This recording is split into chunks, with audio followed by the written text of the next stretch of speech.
Assalamualaikum warahmatullahi wabarakatuh. Perkenalkan, saya Nur Aiza Wulan Syafitri dari kelompok 13 beserta dengan dua rekan saya yaitu Rizky Ainur Rahim dan Alika Rofaizah akan mempresentasikan hasil diskusi kelompok kami tentang tantangan dan peluang pengelolaan wakaf. Yang pertama yaitu pengertian wakaf secara sederhana. Menurut bahasa, kata wakaf dalam bahasa Arab disalin ke dalam bahasa Indonesia menjadi wakaf adalah bentuk masdar dari kata kerja wakofa. Kata wakaf adalah sinonim atau identik dengan habs yang memiliki arti berhenti. Menurut Ajat al-Alabiji, kata wakaf berasal dari kata kerja wakofa yang berhenti atau berdiri. Sedang menurut ilmu fikih, kata wakaf berarti menambah, menghentikan, dan mengekang. Sedang menurut istilah sendiri, dalam syariah Islam, wakaf diartikan sebagai penahan hak milik atas materi benda untuk tujuan dekahkan manfaat atau faidahnya.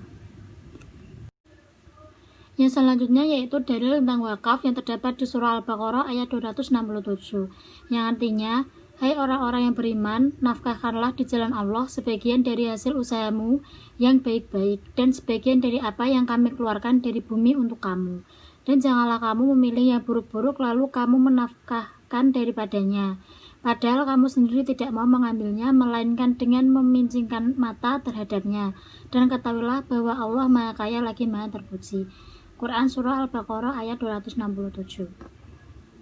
Nah, yang selanjutnya yaitu mengenai harta benda wakaf. Harta benda wakaf ini terdiri dari dua macam, yaitu yang pertama harta bergerak atau harta mangkul, dan yang kedua yaitu harta tidak bergerak, yaitu harta ghairu mangkul.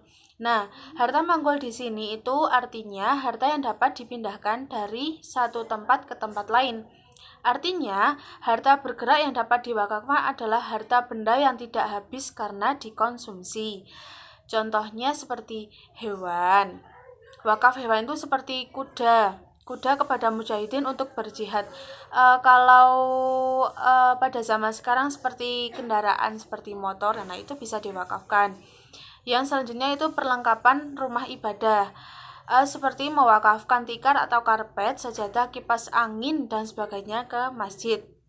Yang selanjutnya yaitu seperti senjata. Wakaf perlengkapan perang yang dilakukan oleh Khalid bin Walid sebagaimana yang diriwayatkan oleh Bukhari dan Muslim. Yang selanjutnya yaitu pakaian, yang selanjutnya buku ataupun mushaf. Yang selanjutnya yaitu harta wakaf tidak bergerak. Itu seperti benda tidak bergerak, itu meliputi tanah, bangunan, pohon untuk diambil buahnya. Nah, seperti itu teman-teman. Sekian presentasi dari saya. Wassalamualaikum warahmatullahi wabarakatuh. Baik, selanjutnya itu ada peluang dan tantangan pengelolaan wakaf. Berdasarkan pada sejarah perkembangan Islam dari Nabi Muhammad SAW sampai sekarang menunjukkan bahwa wakaf harus dapat dikelola dengan baik, sebab kemajuan yang dicapai oleh kaum muslimin di berbagai negara itu tidak lepas dari peran wakaf. Oleh karena itu, pengelolaan wakaf itu merupakan peluang dan sekaligus tantangan bagi umat Islam. Bisa dikatakan peluang karena konsep fikih itu yang fleksibel, yaitu terbuka terhadap penafsiran baru, dinamis, dan potensial yang cukup besar untuk dikembangkan sesuai dengan kebutuhan zaman. Kemudian ini adalah selanjutnya ada berikut merupakan peluang pengelolaan wakaf, juga merupakan tantangan bagi umat Islam, yaitu ada 5. Yang pertama itu ada kebutuhan umat Islam terhadap paham wakaf.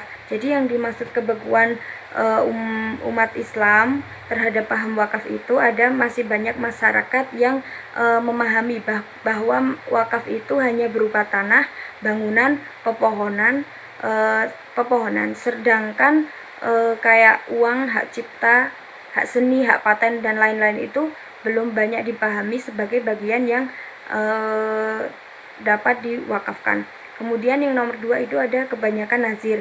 Yang dimaksud kebanyakan nazir di sini, wakaf itu belum profesional atau belum konvensional atau tradisional. Artinya nazir masih bersifat pasif, yaitu hanya menerima harta benda yang dikeluarkan oleh wakif, belum dapat dijadikan wakaf secara produktif. Kemudian yang nomor 3 itu ada kepercayaan dan akuntabilitas pengelolaan harta benda wakaf dengan yang belum maksimal. Kepercayaan masyarakat terhadap nazir itu belum maksimal karena sistem pelaporan secara berskala juga belum banyak dilakukan.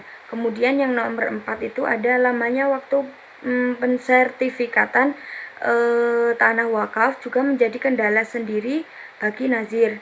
Memang banyak faktor yang menjadi penyebab cepat lambatnya persertifikatan tanah wakaf, diantaranya itu kelengkapan administrasi, komunikasi komunikasi dengan BPN, kemudian ada keterlibatan Kemenak juga. Kemudian komunikasi antara pemerintah kabupaten, Kemenak dan BPN itu sendiri juga menentukan, dan masih banyak lagi. Kemudian yang nomor 5 atau yang terakhir itu ada kurangnya kerjasama dengan lembaga keuangan syariah atau LKS. Di sini khususnya di tingkat kabupaten itu dan adanya Badan Wakaf Indonesia yang sementara masih ada di pusat dan di provinsi menjadi tantangan. Kenapa sih lembaga wakaf di tingkat kabupaten belum dapat berjalan secara optimal seperti itu? Mungkin sekian presentasi dari kelompok kami. Apabila ada kekurangan, mohon dimaafkan. Wassalamualaikum warahmatullahi wabarakatuh.